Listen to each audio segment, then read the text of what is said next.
From the instant we're born, expectations are set.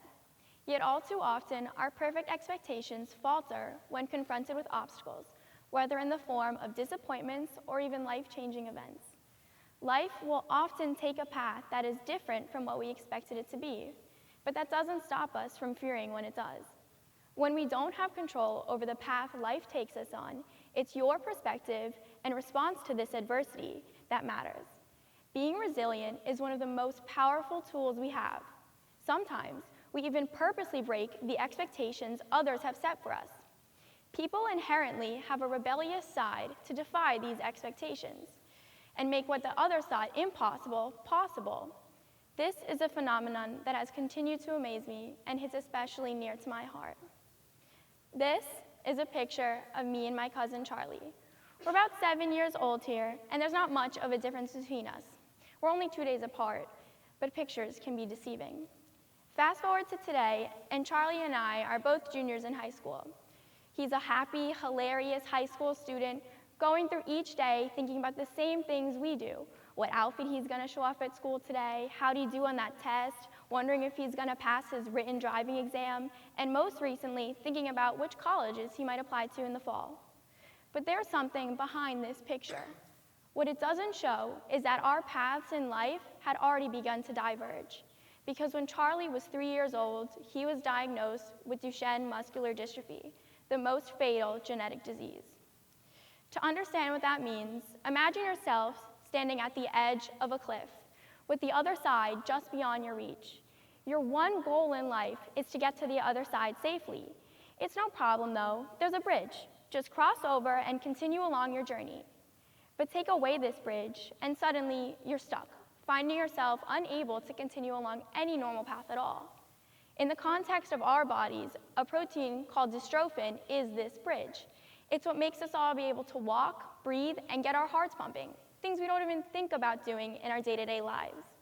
But for the children suffering from Duchenne, there is no bridge to the healthy, normal life on the other side. Their bodies cannot produce the dystrophin protein, leaving them vulnerable to painful muscle atrophy.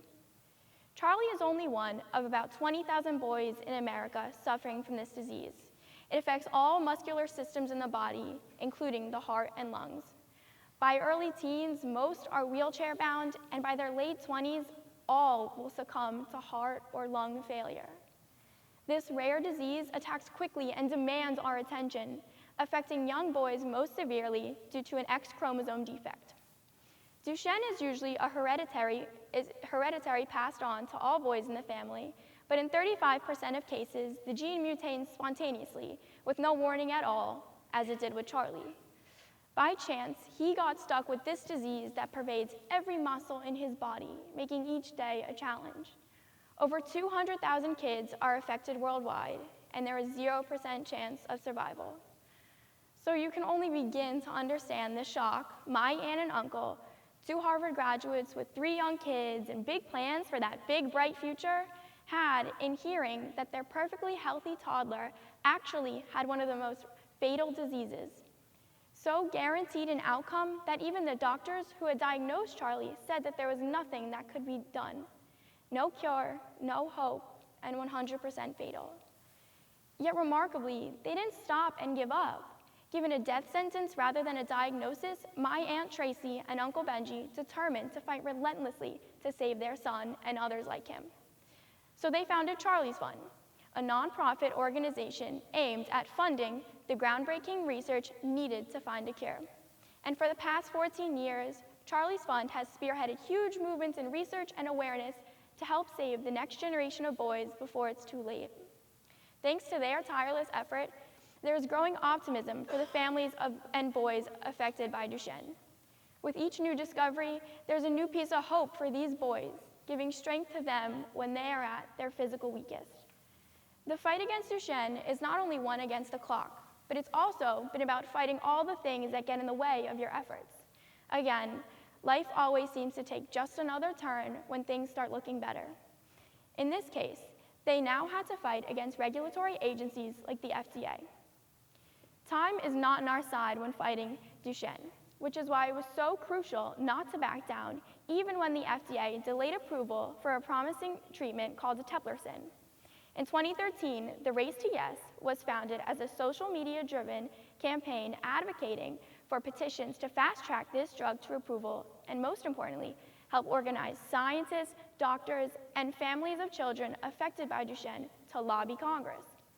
The testimonies from the parents of the boys with Duchenne on Capitol Hill, including those from my aunt and uncle, revealed raw and heartbreaking truths about the fate of their sons.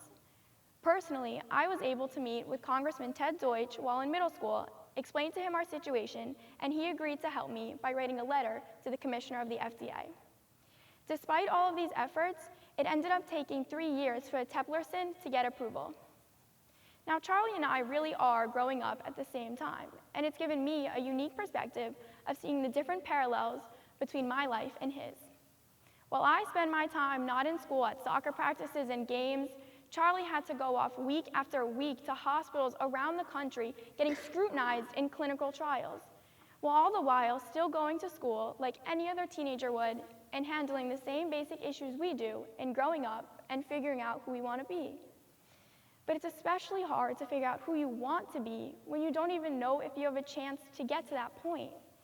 I see how hard it is for him to walk now, how he has to be carried up and down the stairs, the hours of physical therapy exercises and stretches, and ridiculous number of pills and concoctions he has to take each day just to maintain daily function. While I continue to grow, at 17 years old, Charlie's only a little bit taller than we were in that first picture at 7. The hardest part for me is seeing the pain he's in from his muscles deteriorating and knowing there's nothing I can do about it. But the most remarkable part of Charlie's story is his reaction and response. It's so easy to see this situation, these impossible odds, and just give up without a second thought. Fighting these obstacles is not just physically painful, but also mentally and emotionally draining. Rather than succumbing to this, however, Charlie has surpassed everyone's expectations in finding his own unique path. Obviously, he has had to come to terms with the implications of his disease. However, Charlie recognizes that if he's only here for a shorter time than we thought, that just means that there's no time to waste in self-pity. He's living this exciting life, making as many good memories as he can, while trying not to focus on the inevitable. Charlie's been living with this disease for 17 years, and whenever I speak to him, he's never down or depressed. He's honest about the physical limitations of this disease and has found a way to carry on beyond those limits and have fun and just be a regular teenager. Charlie is making his own unique path, albeit with many twists and turns, but he's pursuing his dreams in the present because he knows his future is limited. This is something even Snoop Dogg can attest to. Charlie's attitude creates a fascinating paradox of living within strict limits, yet at the same time living beyond all expectations. But that's the thing, the main idea of how to get through any of these challenges. It's not that life gave you the extra sour lemons over the regular old ones, it's that you take them and then find a way to make lemonade regardless. Growing up isn't an easy feat, and we all face obstacles along the way. But the truth is, there's no guarantee that any of us will live our lives the way we want them to, let alone at all. The strength Charlie demonstrates each day has proven far beyond everyone's expectations, including my own. And if I were in the same situation, I certainly would not have had the same reaction he is having. Just recently, I reached a point of renewed clarity of just how extraordinary Charlie's attitude really is. Earlier this year, I got stress fractures in my back from track and travel soccer for the second time, and I was forced to quit both my school and travel soccer teams after basically my entire life. For the past few months, many of you have probably known me as the girl with the rolling backpack, clunking around the hallways, and trying to hide my brace under loose clothes.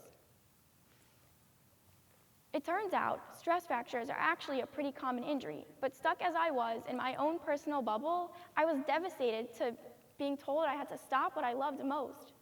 Again, this was only temporary. I'm making a full recovery and I'll be back to my normal life very soon. I only had to have a rolling backpack. But at the same time this was going on, Charlie had to finally start using an electric wheelchair to get around school because it was too painful for him to walk anymore. And here is where the biggest difference between us lies. Yes, this was a sign that the next phase of Duchenne was rapidly encroaching and trying to place yet another limit on his life. But to Charlie, it was also a tool for independence. He doesn't think of this as a limitation, but as a liberation. It's giving him the mobility and freedom he didn't have while trying to walk. Charlie's response to this translates a universal message of finding happiness, even when hope isn't always there.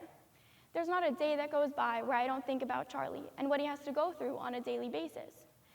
I think to myself, God, if he can find a way to live a life with purpose, then why can't I in things that are so insignificant by comparison?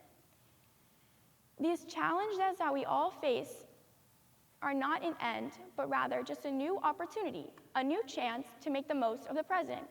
And the proof is all around us. Without those people who attempt to make the impossible possible, there would never be progress or success.